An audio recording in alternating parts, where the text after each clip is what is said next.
Apa kabar pemirsa TVR Parlemen dimanapun Anda berada, berjumpa kembali dalam program TVR 17 bersama saya Vincent Aldi. Tepat pukul 17 waktu Indonesia Barat kami hadirkan kepada Anda sejumlah informasi paling baru dan menarik seputar kinerja dan juga kegiatan DPR RI yang telah disajikan oleh redaksi TVR Parlemen. Dan pemirsa TVR Parlemen, inilah TVR 17 selengkapnya.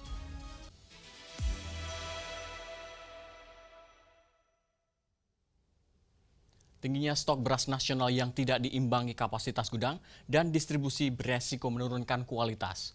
Di sini Komisi 4 DPR RI mendesak Bulog mengoptimalkan operasi pasar dan juga perluasan gudang. Tingginya stok beras nasional jika tidak diimbangi dengan kapasitas gudang dan capaian distribusi kepada masyarakat dapat menyebabkan penurunan kualitas beras serta terjadinya ketidakstabilan harga di pasaran. Komisi 4 DPR RI mendesak Badan Urusan Logistik atau Bulog berupaya melakukan skema distribusi efektif, optimalisasi operasi pasar, dan melakukan perluasan gudang.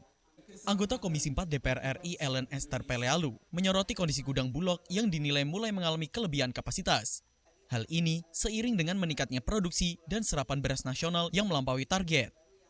Apa skema yang akan dilakukan oleh Bulog dalam rangka mengurai stok yang boleh dikatakan sudah over kapasitas. Kami Komisi 4 sangat mengapresiasi buat pencapaian ya dari Kementerian Pertanian, juga dari PT Bulog dan semua stakeholder yang terlibat, PT Pupuk Indonesia ya, sehingga bisa ada pada titik ini ya, di mana melampaui target yang sungguh luar biasa. Namun skema yang akan kita lakukan bisa mengurai nantinya sehingga tidak gudang Bulog itu tidak akan terlalu penuh.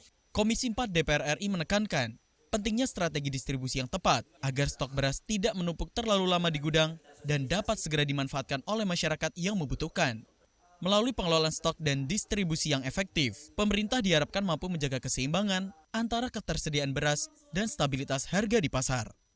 Dari Makassar, Sulawesi Selatan, Rian Indrayana, TVR Parlemen, melaporkan. Selanjutnya pemirsa, Komisi 4 DPR RI mendorong program perhutanan sosial untuk menekan pencurian kayu dan juga meningkatkan kesejahteraan dengan tetap menjaga kelestarian hutan dan juga keseimbangan ekologi.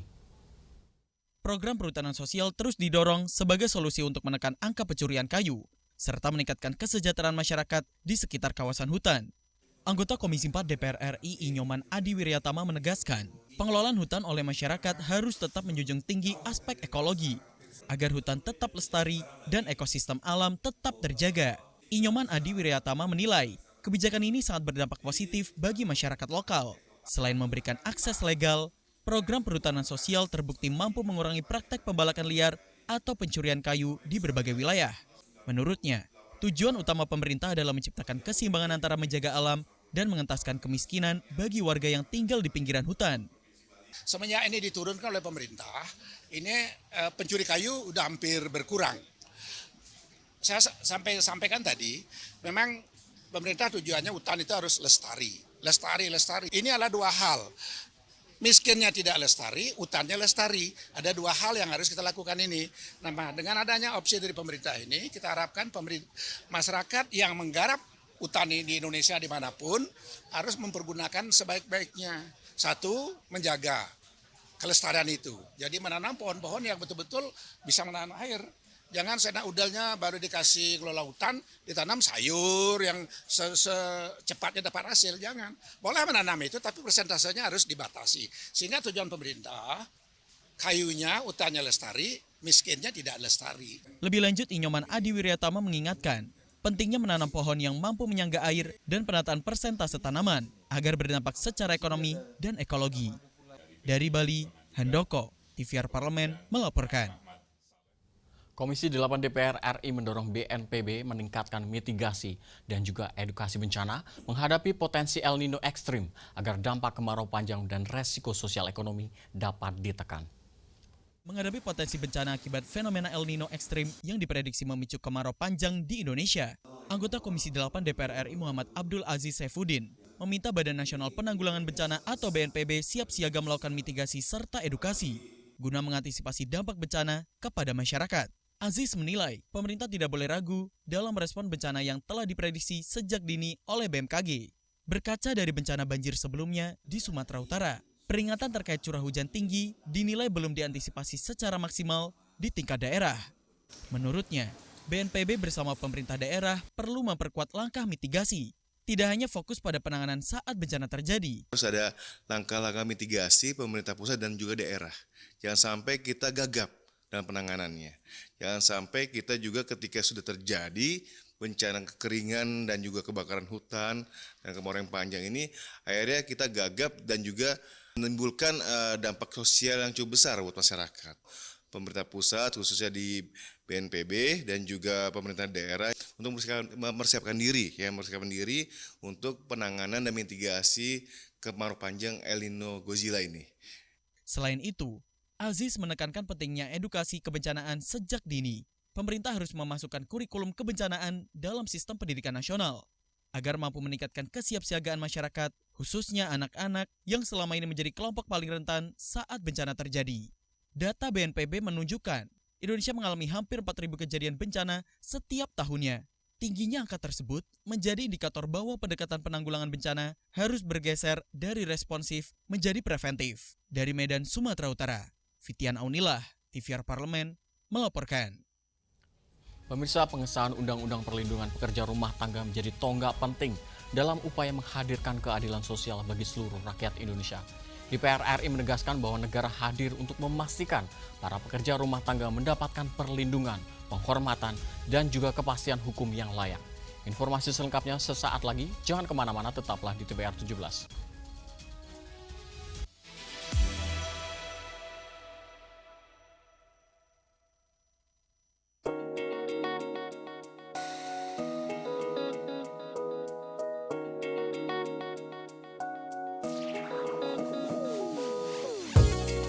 Kehadiran mereka tidak hanya mewakili suara perempuan, tetapi juga membawa perspektif yang beragam serta pengalaman hidup yang unik ke dalam proses pembuatan kebijakan.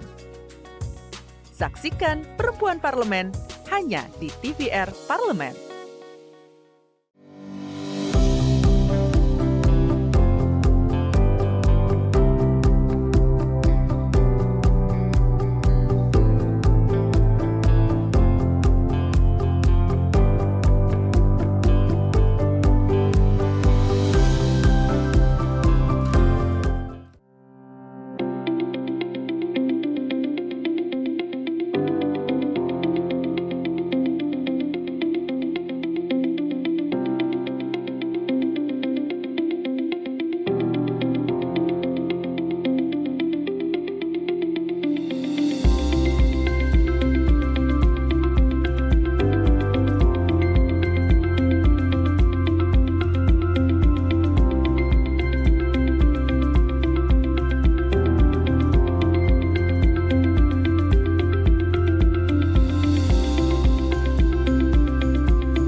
Yuk kita kenalan dengan anggota DPR RI periode tahun ini. Dari depan kursi. Di balik kursi. Gini, di balik kursi. Aku ingin menjadi sesuatu yang mungkin bisa kau rindu. Acap kahiji, rukun sakabehna. Gitulah pokok nama.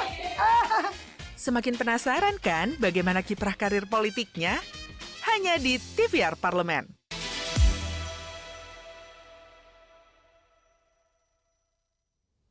Kembali di TVR 17 pemirsa, melalui Undang-Undang PPRT, hak-hak dasar pekerja diperkuat, sekaligus mendorong terciptanya hubungan kerja yang lebih manusiawi dan juga berkeadilan. Langkah ini pemirsa menjadi wujud komitmen bersama dalam membangun peradaban yang menjunjung tinggi martabat setiap insan. Dan mari kita simak liputan mendalam yang telah dikemas oleh tim redaksi TVR Parlemen dalam segmen Lensa Parlemen. Berikut ini.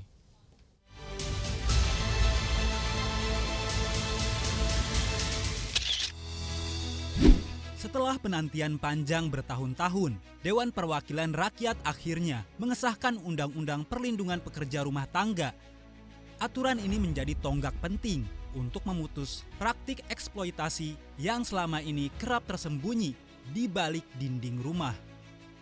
Undang-Undang Perlindungan Pekerja Rumah Tangga atau Undang-Undang PPRT resmi disahkan DPR RI sebagai bentuk kehadiran negara dalam melindungi jutaan pekerja domestik di Indonesia.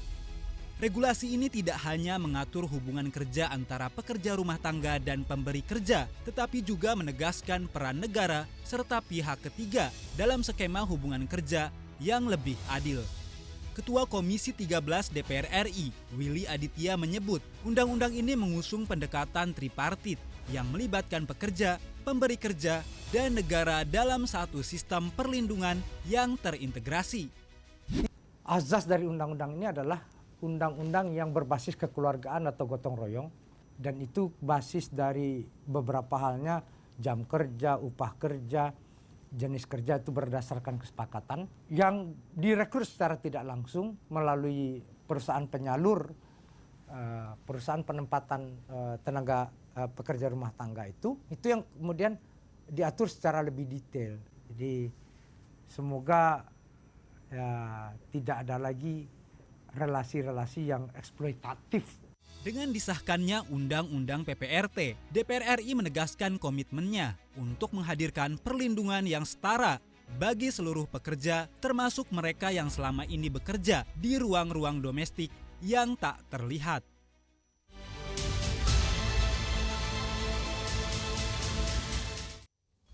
Pemirsa, Komisi 9 DPR RI menegaskan komitmennya untuk terus mengawal pemenuhan hak-hak 1.225 ex-pekerja PT Merpati Nusantara Airlines pasca dinyatakan pilot di tahun 2022. Informasi selengkapnya usai jeda, tetaplah di TVR 17.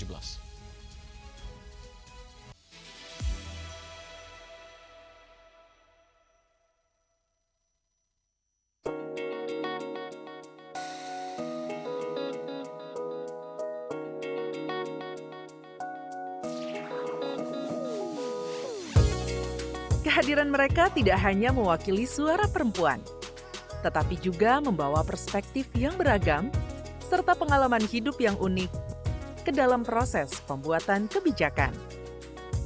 Saksikan Perempuan Parlemen hanya di TVR Parlemen.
Yuk kita kenalan dengan anggota DPR RI periode tahun ini.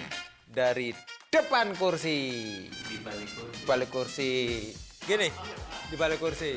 Aku ingin menjadi sesuatu yang mungkin bisa kau rindu. Acap kahiji, rukun sakabehna. Gitulah pokoknya mah. Semakin penasaran kan bagaimana kiprah karir politiknya? Hanya di TVR Parlemen.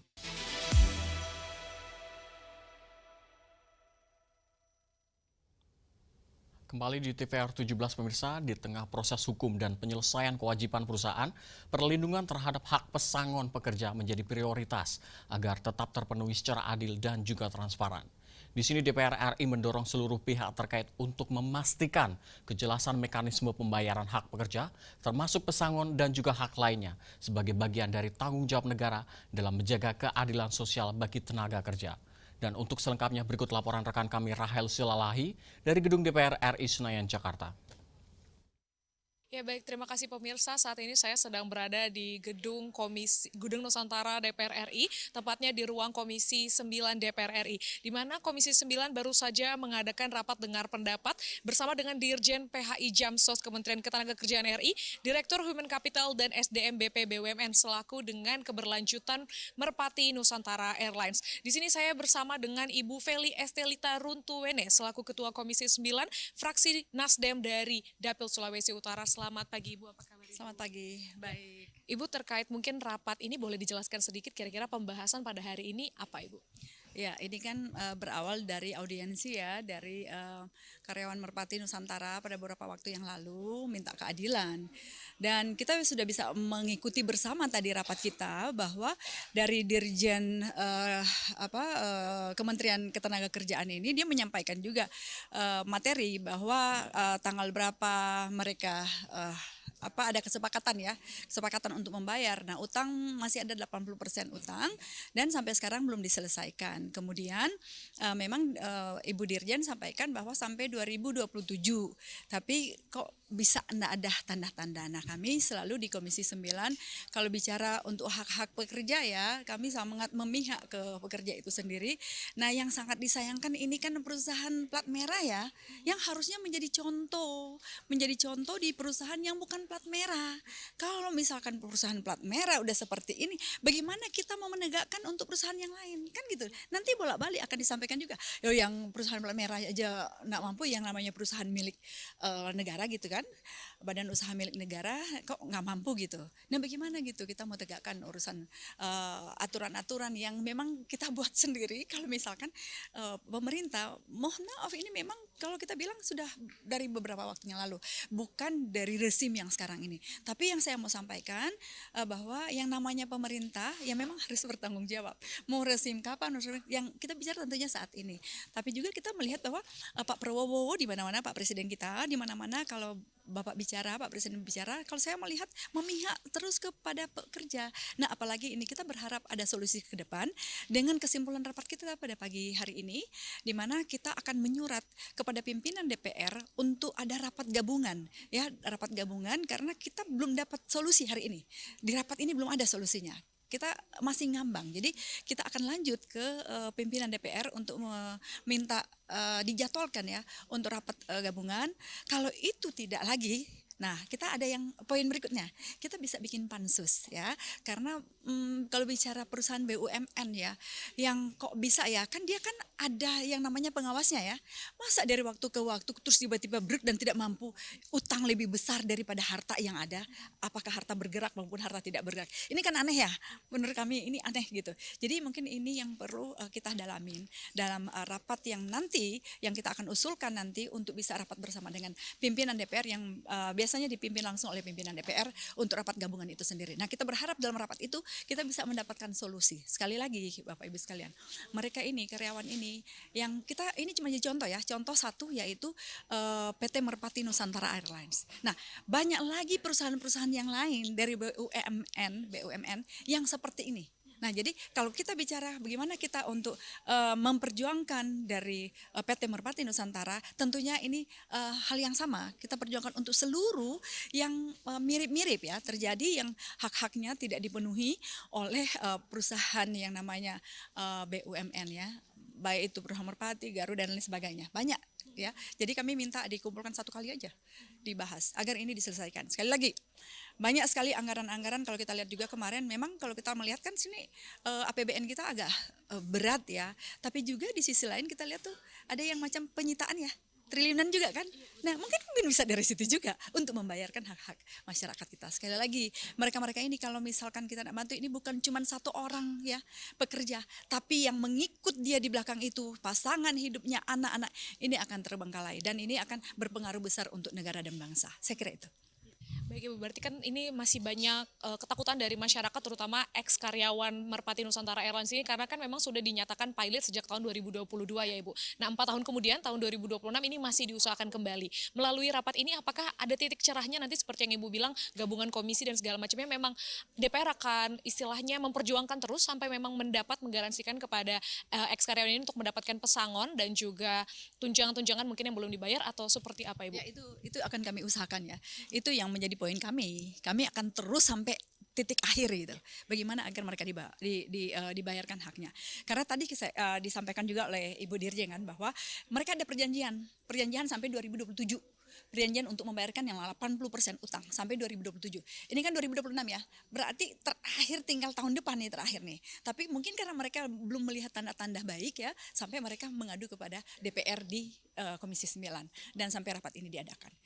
Berarti dapat kita simpulkan pemirsa bahwa dari Komisi 9 DPR RI sendiri akan terus memperjuangkan hak-hak pekerja Merpati Nusantara Airlines baik itu pesangon maupun pensiunan melalui nantinya akan ada rapat lanjutan mengenai permasalahan ini yakni gabungan komisi dan jika memang belum ditemukan solusi dari sini maka Komisi 9 akan kembali rapat untuk membentuk panitia khusus sehingga solusi ini dapat diselesaikan pada tahun 2027 secara maksimal. Demikian laporan kami, terima kasih kembali ke studio. Selanjutnya pemirsa, apa saja yang menjadi sorotan di media online nasional pada hari ini? Usai jeda tetaplah di TVR 17.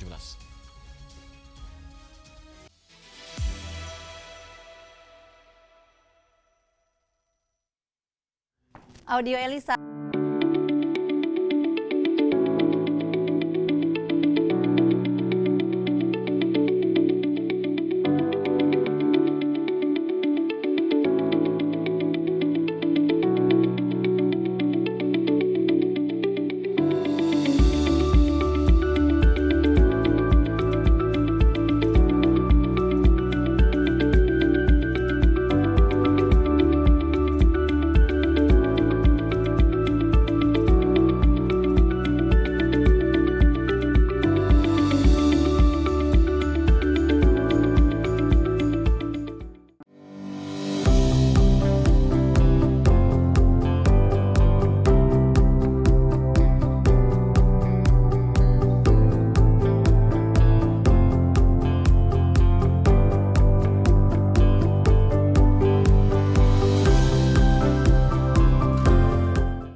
Kehadiran mereka tidak hanya mewakili suara perempuan, tetapi juga membawa perspektif yang beragam serta pengalaman hidup yang unik ke dalam proses pembuatan kebijakan. Saksikan Perempuan Parlemen hanya di TVR Parlemen. Yuk kita kenalan dengan anggota DPR RI periode tahun ini. Dari depan kursi, di balik kursi. Gini, di balik kursi. Aku ingin menjadi sesuatu yang mungkin bisa kau rindu. Acap kahiji, rukun sakabehna. Gitulah pokoknya mah. Semakin penasaran kan bagaimana kiprah karir politiknya? Hanya di TVR Parlemen.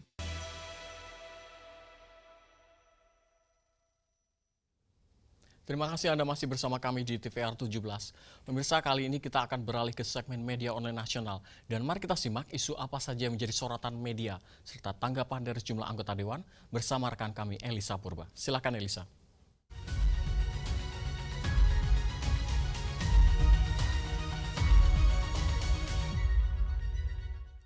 Terima kasih rekan Vincent dan selamat sore pemirsa. Kita akan bahas apa saja menjadi headline di media online nasional pada hari ini.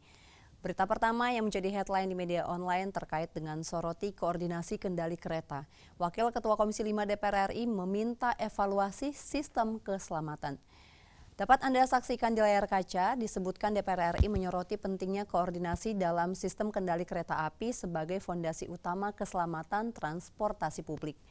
Wakil Ketua Komisi 5 DPR RI, Andi Iwan Darmawan Aras, menegaskan bahwa setiap elemen dalam operasional perkeretaapian harus terintegrasi secara presisi, mulai dari pengendali perjalanan kereta hingga sistem sinyal dan komunikasi di lapangan. Ketidaksinkronan sekecil apapun dinilai berpotensi menimbulkan resiko besar yang dapat mengancam keselamatan penumpang dan juga petugas. Oleh karena itu DPR mendorong dilakukan evaluasi menyeluruh terhadap sistem keselamatan kereta api, termasuk pembaruan teknologi, peningkatan kualitas sumber daya manusia, serta penguatan standar operasional yang adaptif terhadap perkembangan zaman. Disebutkan Komisi 5 menekankan bahwa keselamatan bukan sekadar prosedur, melainkan komitmen berkelanjutan yang harus dijaga dengan pengawasan ketat dan koordinasi yang solid antar instansi demi memastikan layanan transportasi yang aman, andal, dan terpercaya bagi masyarakat. Kita beralih ke informasi selanjutnya pemirsa yang juga menjadi headline di media online pada hari ini. Terkait BKSAP yang libatkan pemuda ASEAN hadapi tantangan digital. Dapat kita saksikan bersama di layar kaca. Di beberapa media menyebutkan bahwa BKSAP DPR RI menegaskan pentingnya pelibatan generasi muda dalam menghadapi dinamika dan tantangan era digital yang semakin kompleks. Melalui peran strategis BKSAP DPR RI, Parlemen mendorong agar pemuda di kawasan ASEAN tidak hanya menjadi pengguna teknologi, tetapi juga sebagai aktor utama yang mampu menciptakan inovasi dan menjaga ruang digital yang sehat, inklusif, serta berdaya saing global. DPR RI memandang kolaborasi lintas negara di tingkat pemuda ASEAN sebagai kunci untuk memperkuat ketahanan digital kawasan, termasuk dalam menghadapi isu disinformasi, keamanan cyber hingga kesenjangan akses teknologi.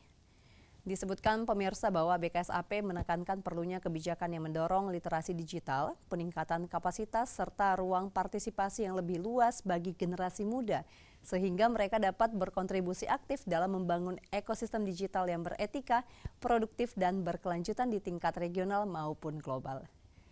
Itu dia headline di media online pada hari ini pemirsa, yakni soroti koordinasi kendali kereta. Wakil Ketua Komisi 5 DPR RI minta evaluasi sistem keselamatan, serta BKSAP libatkan pemuda ASEAN hadapi tantangan digital. Sekian dari saya Elisa Purba, kembali ke rekan Vincent.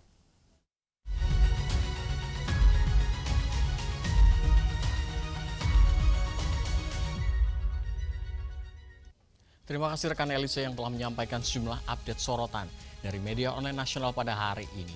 Dan pemirsa, segmen media online tadi sekaligus menutup program TVR 17 edisi sore hari ini. Saya Vincent Aldi beserta seluruh kru TVR Parlemen yang bertugas mengucapkan terima kasih dan pamit undur diri dari hadapan Anda. TVR Parlemen, referensi Indonesia.